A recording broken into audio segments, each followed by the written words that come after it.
इस कार्यक्रम के पुण्यार्जक हैं शाह कुणाल जैन, सुपुत्र शाह मनोज कुमार जी जैन, उदयपुर वाले, कुवैत, +9659445579। एम के Kuwait company for building maintenance, GMD import exports company, होर अल खली इलेक्ट्रिकल, पिंक आइलैंड कंपनी। प्यारी प्यारी अभ्यात्मा, एक समस्या लेकर आया हूं।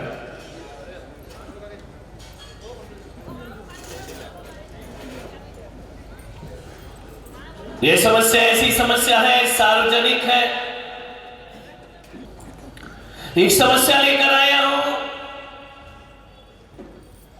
सार्वजनिक समस्या है। जैनों के घर में ही नहीं, समस्त सनातनियों के घर में वह समस्या है। हिंदू के घर में समस्या है, मुसलमान के घर में समस्या है, सिख के घर में समस्या है, ईसाई के घर में समस्या है। अरे इंसान तो छोड़ो, जानवरों के बीच भी वह समस्या। अनपढ़ गंवार, चाहे पढ़ा लिखा हो, शहर का हो या गांव का हो, बच्चा हो या बूढ़ा हो, हर किसी के जीवन में वह ऐसी समस्या है, ऐसा रोग है, ऐसी बीमारी है। वो जितने पंडाल में बैठे हैं उनके अंदर भी है, और जो ऊपर बैठे हैं उनके अंदर भी है। समस्याएं सब जगह, और वह समस्या इतनी है कि जीवन एक रंग भूमि है। हमारा दुर्भाग्य है कि हम उसे रणभूमि बनाकर के जिया करते हैं। ध्यान रखना, जब जब जीवन में क्रोध आता है ना, तो जिंदगी रणभूमि बन जाती है, और जब जब शांति आती है, जीवन रंगभूमि बन जाया करता है। ढंग से बजाओ, नहीं तो मत बजाओ। 2-4 बजा के डिस्टर्ब भी कर देते हैं, और जो नहीं बजाते वो ना समझ लगते हैं। इसलिए ढंग से बजा लिए, तो नहीं भी समझ में आए तो बजा देना, नहीं तो बाजू वाला बेवकूफ समझेगा, इसको समझ भी नहीं आ रहा।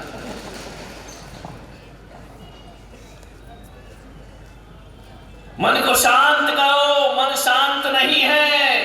हर किसी के जीवन में क्रोध है। बच्चा भी गुस्सा करता है, बड़े भी गुस्सा करते हैं, बूढ़े भी गुस्सा करते हैं, महिलाएं भी गुस्सा करती हैं, पुरुष वर्ग भी गुस्सा करते हैं। अमेरिका में भी गुस्सा है, भारत में भी गुस्सा है, जापान में भी गुस्सा है। हर जगह किसी कहीं भी चले जाओ, क्रोध तो सबके साथ है। बिहार में भी है, और बोलो बोलो, ससुराल में तो और ज्यादा है। क्रोध तो सब जगह है, कहां नहीं है क्रोध? शहर में भी है, गांव में भी है। क्रोध से परेशान है यार। एक आदमी आया, बोले महाराज मैं क्या करूं? मेरे घर में झगड़े बहुत हैं। उनका कितने लोग हैं घर में? हम 2, सास ससुर, अलग अलग। इनका इसीलिए तेरे घर में झगड़े का, रोज रोज झगड़ते हैं, रोज रोज झुंझलाहट होती है। सुबह क्रोध से, शाम क्रोध से, दोपहर क्रोध से। दुकान जाओ तो ग्राहक पे गुस्सा आता है, ऑफिस जाओ तो बॉस पे गुस्सा आता है, नीचे के कर्मचारियों पर गुस्सा आता है। गुस्से के सिवा आदमी दिन भर कुछ करता नहीं है। ध्यान रखिए, मैं आपसे निवेदन करना चाहता हूं, आज घरों में झगड़े इसलिए बढ़ रहे हैं। ऐसा नहीं कि पहले झगड़े नहीं होते थे, पहले लड़ाइयां नहीं होती थी, पहले कहा सुनी नहीं होती थी, पहले तू मैं नहीं होती थी। जब एक घर में 5-10 मेंबर होते थे ना, एक डांटता था तो दूसरा संभाल लेता था। आजा इधर आजा, मम्मी ने मारा, बच्चा रोते रोते दादी के पास पहुंच जाता, दादी गोद में उठा लिया करती थी, दादाजी सीने से लगा लिया करते थे, तुझे मम्मी ने मारा, बेटा चुप जा, कोई बात नहीं है, मम्मी को देखेंगे। इतने में तो बच्चा चुप हो जाता था। अब संभालने वाला कौन है? कोई नहीं। घर में सन्नाटा। एक बच्चा आया, बोले महाराज आजकल की मम्मियां इतना पीटती क्यों है बच्चों को? कुछ भी हुआ तड़ा इतना मारती क्यों है? उनको इसलिए मारती है कि पहले की मम्मियां जब उन्हें गुस्सा आता था, गुस्सा तो उस समय भी आता था, तो वो नदी में जाती थी कपड़े धोने। समझ में आ गया कि ऐसी बातें डायरेक्ट समझ में आती है। सारा गुस्सा मोमरी लेकर के कपड़े पे निकल जाता। अब वो वॉशिंग मशीन आ गई है, अब पिटेगा कौन? पप्पू पिटेगा और कौन पिटेगा? क्रोध निकाले किस पे? कहां जाए वो क्रोध? ले दे के सारा क्रोध बच्चे पर निकल जाता था। ध्यान रखिए, आपसे निवेदन है, जहां 4 बर्तन होते हैं वहां खटपट तो नहीं सुधर सकती जिंदगी। अभी भी कह रहे होगी तो मेरा गला अध्यक्ष जी काय को बढ़वा दे। अभी भी कह रहे कि खटपट तो होगी महाराज, कितना भी सुना दो। 4 बर्तन है तो आवाज होगी। आपसे निवेदन है, झगड़ा किसके घर में नहीं होता? सबके घर में होता। ये भरत बाहुबली भी झगड़े, ये तो महापुरुष थे ना, अपन लोग तो साधारण पुरुष। भरत बाहुबली के घर में भी झगड़ा था, कौरव पांडव के घर में भी झगड़ा था, रामायण के घर में भी झगड़ा, सब महापुरुषों के घर में झगड़ा था, तीर्थंकरों के घरों में झगड़ा था, अवतार पुरुषों के घरों में झगड़ा था, नारायणों के घरों में भी झगड़े सबके घर में होते हैं। ध्यान रखना। आपसे निवेदन है, झगड़ा ऐसी चीज है, झगड़ों को यदि बच्चों की तरह पालोगे तो झगड़े बड़े होते जाएंगे धीरे धीरे। ध्यान रखना। बच्चा कैसा है, पर उसको पालते हैं तो धीरे धीरे बूढ़ा हो जाता है। बच्चों की तरह झगड़ों को मत पालिए। ध्यान सीने से मत लगाओ झगड़ों को। लड़ लिया, झगड़ लिया, पिट लिया, पीट लिया, शाम को जय जिनेंद्र रखना, राम राम कर लो, जय जिनेंद्र कर लो। सुबह का जो झगड़ा था वो शाम को शांत हो जाएगा। एक नियम ले लो आज मेरे प्रवचन से, हम कितना भी लड़ेंगे झगड़ेंगे, लेकिन रात सोने से पहले एक दूसरे से बातचीत जरूर करेंगे। बोल चाल बंद। ये झगड़ा आपको नुकसान नहीं देगा। झगड़ा नुकसान जब देता है जब बोल चाल बंद हो जाती है। जब तुम उससे बात नहीं करते, वो तुमसे बात नहीं करता, तो उसे देख के मुंह फेरते हो, वो उसे देख के मुंह फेरता है। झगड़ा झगड़ा झगड़ा बैर बन जाएगा, क्रोध बैर बन जाएगा। क्रोध क्रोध तक रहे तो भी चलता है, लेकिन क्रोध जब बैर बन जाता है तो जन्म जन्म तक परेशान। क्रोध को बैर मत बनने दो। ध्यान रखना, क्रोध अचार और मुरब्बा है, जितना पुराना करो उतना स्वाद देता है। तो क्रोध ऐसा है कि जितना पुराना होगा उतना बैर में परिवर्तित हो जाएगा। आप बैर मत मानिए, दुश्मनी मत करिए, दुश्मनी मत करो, प्लीज दुश्मनी मत करो। दोस्ती में झगड़ा चलता है। एक पति पत्नी थे, अध्यक्ष जी बहुत झगड़ते थे। मैंने उनसे पूछा तुम इतने लड़ते क्यों? बोले लड़ते हैं तो हम खुश होते हैं। उनका गजब की स्टाइल है।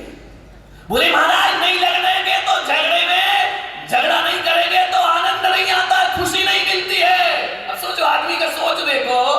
बोले झगड़ते हैं तो खुश रहते हैं। उनका मामला क्या है? पत्नी ने कहा मामला कुछ नहीं है, जब मैं बेलन फेंक के मारती हूँ, निशाना लग जाए तो मैं खुश हो जाती हूँ, नहीं लगे तो ये खुश हो जाता है। लड़ते हैं तो हम खुशी का कोई तो बहाना चाहिए।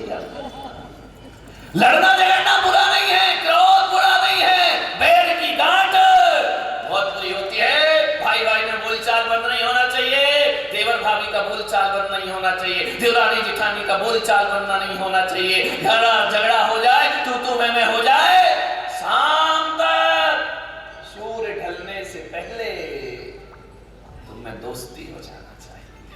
बस इतना सा काम कर लो, जीवन तुम्हारा आनंद से भर जाएगा। क्या होता है,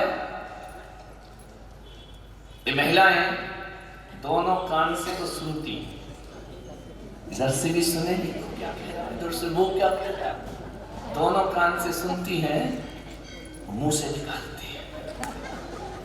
आदमी इधर से सुन लेता, इधर से, लेकिन महिलाएं दोनों कान से सुनेगी और मुंह से नहीं। ऐसा नहीं, कई ऐसी ये भी है, ये कोई दूध के धुले नहीं है, ध्यान रखना। एक महिला आई, बोले आप हम पे बोलते, इन पे भी तो कुछ बोला करो। हाँ सही बात है, यही तो झगड़े की जड़ है कि इनको बोलो तो इन्हें मजा आता, उनको बोलो तो इन्हें मजा आता। दोनों कान से सुनती है, मुंह से निकालती है। मैं कहता हूं थोड़ा सा मुस्कुरा लो, हंस लो, माफी मत मांगो, सॉरी और ये सब हटाओ। ये आंग्ल भाषा है, अपने देश की भाषा नहीं है। क्षमा मांगने की जरूरत नहीं है, माफी मांगने की जरूरत नहीं है। तू मैं हो जाए, घास सुनी हो जाए, कुछ नहीं, एक सूत्र दे रहा हूं। यदि हिंदू है तो शाम को बोल दे भाई साहब राम राम, और जैन है तो बोल दे जय जिनेंद्र। ध्यान रखना, कोई माफी की जरूरत नहीं है, कोई क्षमा मांगने की जरूरत नहीं है। ध्यान रखना, दुश्मनी और ऐसे बोलना ढंग से, नहीं तो जय जिनेंद्र एक लठ और मार दिए तुमने, राम राम। और ऐसे नहीं भैया, ध्यान रखना, जैसे अभी हंस रहे हो ना, ऐसे बोलना कि सासू जी जय जिनेंद्र। ध्यान रखना, यदि आपने मुस्कुरा कर बोल दिया तो एक बात रखना, एक हंसी, एक मुस्कुराहट पूरे क्रोध को तबाह कर दिया करती है। ध्यान रखना, क्रोधी आदमी मुस्कुराता नहीं है, क्रोधी आदमी गंभीर होता है, सीरियस होता है। और मैं कहता हूं कि आज पूरी दुनिया को खतरा, सबसे ज्यादा खतरनाक लोग ये उदास लोग हैं, मुंह बनाए हुए लोग हैं। ध्यान रखना, जो मुंह बना के रहते हैं, ज्यादा सीरियस रहते हैं, खतरा उनसे ही होता है। जो जितना हंसता बोलता है, मुस्कुराता है, वो अपने अंदर बैर नहीं रखा करता। हल्के मूड में लेकर के बैर से बचो, दुश्मनी से बचो। हंसी और गुस्सा दोनों साथ साथ नहीं रह सकते। हंसी आएगी तो गुस्सा गायब हो जाएगा, और गुस्सा आएगा तो हंसी गायब हो जाएगी। ध्यान रखना, हंसते रहो, मुस्कुराते रहो, खिलखिलाते रहो। उदासी जिन चेहरों का श्रृंगार करती है, उदासी जिन चेहरों का श्रृंगार करती है, मक्खी भी उस पर बैठने से इनकार करती है। ध्यान रखना, मुस्कुराता हुआ चेहरा। फोटो खिंचाने जाओ तो फोटोग्राफर क्या बोलता है, प्लीज थोड़ा, ये बोलता कि और मुंह बनाइए, क्या बोलता है, प्लीज थोड़ा सा। मैं आपको एक सूत्र दे रहा हूं, आपकी बोलचाल नहीं है, भाई भाई नहीं बोलते हैं, घर में झगड़े हैं, देवरानी जिठानी नहीं बोल रही है, ननद भाभी नहीं बोल रही है, कोई माफी नहीं मांगना, बस इतना करना, अपने दुश्मन को देखकर दुश्मनी मिटाने का एक फार्मूला अपनाइए। और दुश्मन को देखकर प्लीज थोड़ा मुस्कुराइए। ध्यान रखना, थोड़ा सा मुस्कुरा दोगे तो दुश्मनी को दोस्ती बनने में ज्यादा देर, मुस्कुरा, थोड़ा सा मुस्कुरा, आनंद आ जाएगा जीवन में। यहाँ युवा पीढ़ी भी बैठी है, इतना ध्यान रखना रे, कहाँ मुस्कुराना और कहाँ नहीं मुस्कुराना। नहीं तो एक बार एक आदमी, एक युवा मेरे प्रवचन में आया, दूसरे दिन आया तो प्लास्टर बना, सिर में पट्टी। मैंने कहा ये क्या कर लिया? बोले आपके प्रवचन का फल है। अरे तो इनका मैंने क्या कर दिया? बोले आपने कहा था कि प्रेम करना है, दोस्ती करना है तो मुस्कुराओ। तो मैंने कहा तूने क्या कर दिया मेरे भाई? बोले कई दिन से एक लड़की के पीछे पड़ा था, आपने कहा मुस्कुराने से दोस्त बनते हैं, मैंने मुस्कुरा दिया, उसके भाई ने इतना मारा, हड्डी टूट गई। तो कहाँ हंसना कहाँ नहीं हंसना, इसका ध्यान रखो, नहीं तो उल्टा हाथ निकल जाएगा इसका। आपसे निवेदन है, यदि गुस्से को वक्त पर समाप्त नहीं किया, पूरा घर फूटेगा तुम्हारा, रिश्ते खत्म हो जाएंगे, परस्पर के पारस्परिक सौहार्द खत्म हो जाएगा। झगड़ा किन बातों का होता है? हकीकत में सोचना, घर में जाके मेरे प्रवचन सुनने के बाद तो बिना सिर पैर की बातों पे लड़ते, कोई दम नहीं है लड़ाई का। क्या हुआ, एक जेठ जी आए, गर्मी के दिन थे, आने वाली है गर्मी, आए, उन्होंने अपने बच्चों को आवाज दिया, बेटा इधर आओ इधर आओ। जेठ जी का बच्चा भी था, छोटे भाई का बच्चा भी था, उसने थैले में हाथ डाला, एक आम अपने बच्चे को दे दिया, एक आम छोटे भाई के बच्चे को दे दिया। उधर झरोके से देवरानी देख रही, अच्छा अपने बच्चे को बड़ा, मेरे बच्चे को। अब श्री महाभारत प्रस्तुत करता कि बिना सिर्फ जेठ जी का ऐसा बिल्कुल विचार नहीं था, बिल्कुल मन नहीं था, लेकिन मन खराब किसने कर लिया? देवरानी ने। उसने कहा ऐसा चल रहा है हमारे घर में, छांट छांट के देते हैं, अपने बच्चे को बड़ा देते हैं और मेरे बच्चे को फालतू की बिना सिर पैर की लड़ाइयां। मान्यवर, चाहो तो इस लड़ाई को बहुत बड़ा तूल दे सकते हो, और चाहे तो हल्के मूड में इस लड़ाई को समाप्त कर सकते हो, लेकिन एक आग लग गई। ध्यान रखना, अभी गर्मी की छुट्टियां है ना, सबकी बेटियां आएंगी, बहुएं। ये अच्छा सिस्टम अच्छा है, बेटी आए तो बहू को चली जाना चाहिए, क्योंकि नंद गले का फंद आएगी तो लड़ाई कराएगी, और कुछ नहीं गले का फंद है तो ध्यान रखना। वही बहू खुश है जिसकी घर की नंद की शादी हो चुकी है। आधा झगड़ा तो वो कराती है। एक घर में क्या हुआ, बेटी आई, बहू थोड़ा लेट गई, सासू ने कहा कि थोड़ा रुक जा, नंद आई 2-4 दिन रह ले। बहू समझती थी आफत की जान है वो बहू नंद, लेकिन रुक गई, कोई बात नहीं। सास ने कहा बेटा चाय बना, ननद ने कहा मम्मी मैं बता। अरे तू बैठ ना, तू बैठ जा, तू इतने दिन में ससुराल से आई काम करते, तू बैठ जा। अरे बोले क्या हुआ मम्मी, एक कप चाय बनाने में क्या हुआ? अरे वो भाभी है ना। ध्यान रखना, तुमने भाभी से गैस नहीं जलवाया, उसका दिल जलाया। क्या बिगड़ जाता है कि तुम्हारी बेटी चाय बना लेती? नहीं, भाभी करेगी, भाभी तू आई है ना, आराम कर ले। एक कप चाय में क्या होगा, लेकिन एक बात याद रखना, बात बहुत छोटी है, बात बहुत बड़ी है। ध्यान रखना, एक कप चाय में तुम्हारी बेटी बनाती तो कुछ नहीं होता, लेकिन बेटी और बहू में भेद की रेखा तुमने खींच दी। ध्यान रखना, तुम्हारे घर में क्रोध का जन्म हो जाएगा। ध्यान रखिए, आपसे निवेदन है, आपसे विचार करिए। बहू कुछ बोल दे, जवाब दे तो बहुत बुरा लगता है, बेटी 10 जवाब दे तो अच्छा बुरा नहीं लगता है। ध्यान रखिए, भेद की रेखाएं मिटाओ। ध्यान रखना, मंदिरों में पूजा पाठ करती हो, बहू बेटियों में भेद करती हो। ध्यान रखिए मान्यवर, ये छोटी छोटी बातें याद रखो। बेटी तो ससुराल चली जाएगी, ये रहेगी जिंदगी भर साथ। इस कार्यक्रम के पुण्यार्जक थे शाह कुणाल जैन, सुपुत्र शाह मनोज कुमार जी जैन, उदयपुर वाले, Kuwait. +96 59 44 555 79। MK Kuwait company for building maintenance, GMD import exports company, होर अल खली इलेक्ट्रिकल, पिंक आइलैंड कंपनी,